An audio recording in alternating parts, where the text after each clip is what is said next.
ব্রিটিশরা কিন্তু এই সাম্প্রদায়িক দাঙ্গার জন্ম দিয়ে গেছে। ঠিক আছে, হিন্দু মুসলমানদেরকে দুইটা সম্প্রদায়কে কত দিক থেকে শত্রুতা সৃষ্টি করা যায়, সেটার ফলেই তো ভারত বিভক্তি হয়েছে, ভারত পাকিস্তান আলাদা হয়েছে। এখন তারা যেটা করেছে, বাংলাদেশে হিন্দুদেরকে হত্যা করা হয়েছে, এর প্রতিবাদে তারা মুস্তাফিজুর রহমানকে বাদ দিয়েছে আইপিএল থেকে। তা আমি মনে করি বাংলাদেশে অ্যান্টি ইন্ডিয়ান রাজনীতি যেমন যারা পলিটিক্স করছেন তারা করছেন, যারা ধর্মভিত্তিক দলগুলি আছেন তারা করেন, রাজনীতিতে সাম্প্রদায়িকতাকে টেনে আনা হয়েছে। খেলার মাঠেও এই ভারত বিদ্বেষী অথবা বাংলাদেশ বিদ্বেষী, পাকিস্তান বিদ্বেষী সাম্প্রদায়িকতা এটাকে বলা হয়, হ্যাঁ, অসুস্থ সাম্প্রদায়িকতা, এটা খেলার মাঠেও টেনে নেওয়া হয়েছে। তারই পরিণতি আজকে এটা। তো এটা আমাদের বাংলাদেশে যেমন আমি মনে করি সনাতন ধর্মের অনুসারীদেরকে এইভাবে বিশেষ করে ময়মনসিংহে যে ঘটনাটা ঘটানো হলো, তাকে নিষ্ঠুর নির্মমভাবে পুড়িয়ে হত্যা করা হলো, ওই বেচারা কিন্তু কোনো অন্যায় করে নাই। অবশ্য আমাদের দেশে আইনশৃঙ্খলা বাহিনী অপরাধীদেরকে ধরেছে, গ্রেপ্তার করেছে, ওকে, এটা কিন্তু কোনোভাবেই সমর্থনযোগ্য নয়। এটা ঘৃণা যেমন করতে হবে, প্রতিবাদ করতে হবে, ঠিক তেমনি ভারত যদি এই কারণে মোস্তাফিজুর রহমানকে বাদ দিয়ে থাকে ক্রিকেট থেকে, আমি মনে করব এটাও আসলে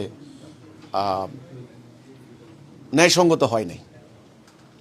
এই প্রসঙ্গটা খেলার মাঠে না নিলেও পারত ভারত, কিন্তু আমি মনে করি এই বিদ্বেষ, ধর্মীয় জাতিগত দ্বন্দ্ব এটা দ্রুত নিরসন হওয়া দরকার। এটার পরিণতি কিন্তু ভালো নয়, এটার গতি প্রকৃতি ওরিয়েন্টেশন কিন্তু ভালো নয়, শেষ পর্যন্ত যুদ্ধের দিকে মোড় নিতে পারে।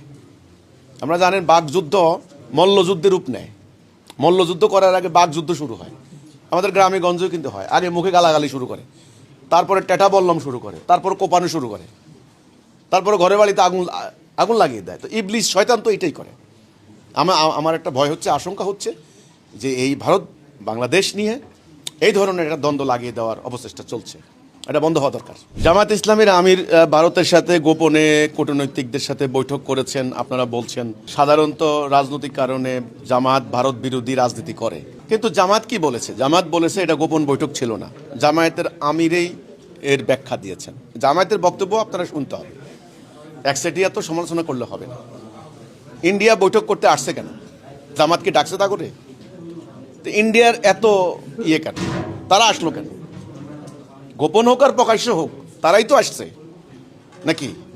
ও, হিসাব তাদেরও আছে, তারাও এখন হিসাব কিতাব করতেছে যে আগের দলের সাথে অনেক হিসাব কিতাব করে ব্যালেন্স করছে। এখন দেখবেন বিএনপির সাথে বসবে, তারেক জিয়ার সাথে সাক্ষাৎ করবে, জামাতের নেতার সাথে সাক্ষাৎ করবে, আবার চরমনের সাথে সাক্ষাৎ করবে। এখানে ভাই, এখানে হলো একটা ভূ রাজনৈতিক স্বার্থ। এখানে